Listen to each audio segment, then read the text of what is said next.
The elementary profile of a gravity dam is simply a right-angled triangle. This simplified shape serves as the absolute baseline for structural safety analysis. The primary force acting on this structure is the water in the reservoir, which exerts a massive horizontal hydrostatic pressure against the vertical upstream face. To counter this, the dam relies heavily on its own self-weight. The mass of the concrete acts vertically downward, rooting the structure to the bedrock. But there is a hidden destabilizer.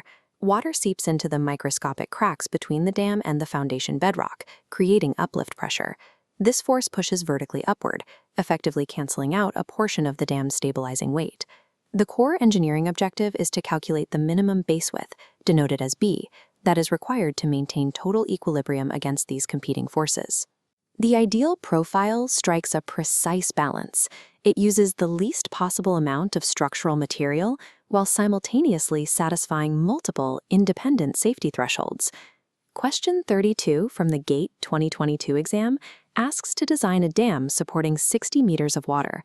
We're given a concrete specific gravity of 2.4, friction coefficient of 0.7, and full uplift, meaning our uplift coefficient is 1.0. Assuming full uplift is critical because it represents the absolute maximum possible reduction in the dam's stabilizing weight. The structure must survive the worst-case scenario. Our challenge is to find a single minimum base width that satisfies two entirely different limit states at the same time, overturning and sliding.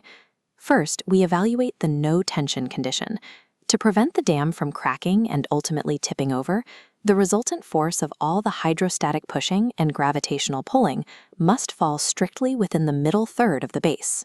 This block shows the formula to find the minimum base width preventing tension under full uplift. Base width equals the height divided by the square root of the specific gravity minus the uplift coefficient.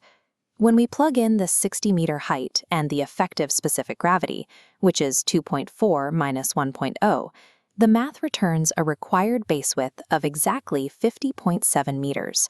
At a width of 50.7 meters, the dam will definitively not tip over.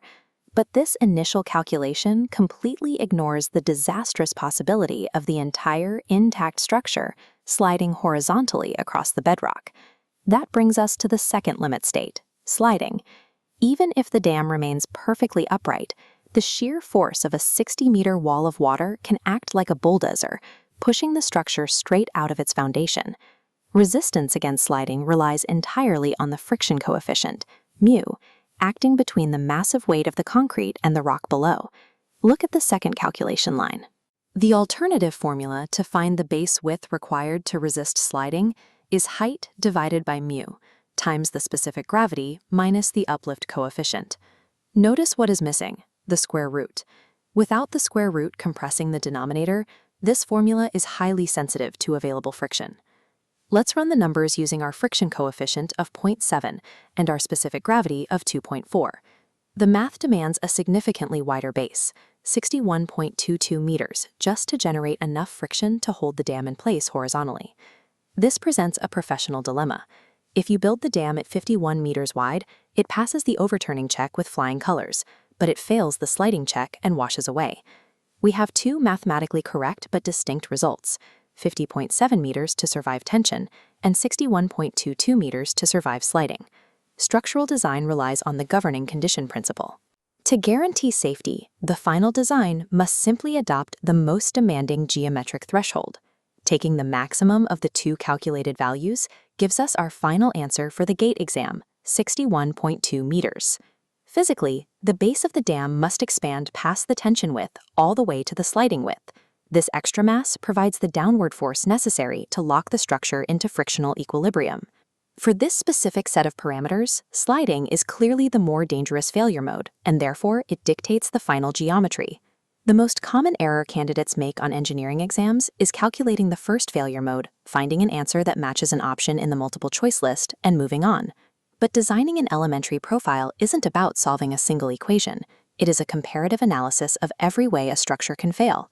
A dam is only secure when it has answered the demands of the most unforgiving physical force acting against it. In gravity dam design, the minimum acceptable base width is always the maximum of your calculated safety requirements.